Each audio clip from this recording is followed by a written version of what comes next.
Welcome to the Varahi real estates. మీరు కనుక ఛానల్ని సబ్స్క్రైబ్ చేయనట్లయితే సబ్స్క్రైబ్ చేసుకోండి. అట్లాగే రియల్ ఎస్టేట్కి సంబంధించినటువంటి మరింత ఇన్ఫర్మేషన్ కోసం ఈ ఛానల్ని ఫాలో అవ్వండి. ఇప్పుడు మనం చూస్తున్నటువంటి ల్యాండ్ ఉన్నటువంటి లొకేషన్ వచ్చేసి వర్గల్ మండల కేంద్రానికి దగ్గరలో ఉన్నటువంటి ల్యాండ్ ఇది మెయిన్ రోడ్. మెయిన్ రోడ్ నుంచి మనకు ఫస్ట్ బిట్ అనేది సేలింగ్ అయితే ఉండడం జరిగింది. ఇక్కడ మనం చూసినట్లయితే గేట్ ఏదైతే కనిపిస్తుందో ఇది మనకు సేలింగ్ ఉన్నటువంటి ల్యాండ్. చుట్టూ కూడా మనకు బౌండరీ అయితే ఏర్పాటు చేయడం జరిగింది ఫ్రీ కాస్టింగ్ వాల్ తోటి.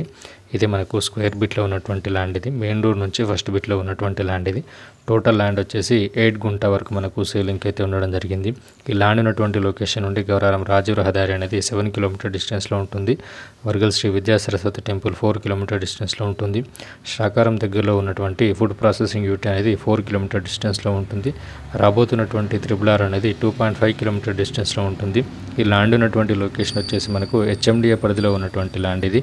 అట్లాగే తూప్రాన్ టు గజ్వేల్ వెళ్ళేటువంటి NH44కి మనకి ఇది 4 కిలోమీటర్ డిస్టెన్స్లో ఉంటుంది.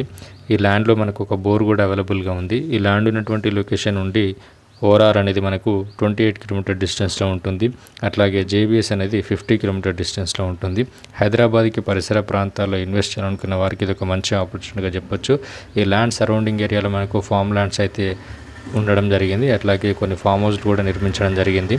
హైదరాబాద్కి దగ్గరలో తక్కువలో ఇన్వెస్ట్ చేయాలనే వారికి ఇది ఒక మంచి ఆపర్చునిటీగా చెప్పొచ్చు. Thank you for watching this video.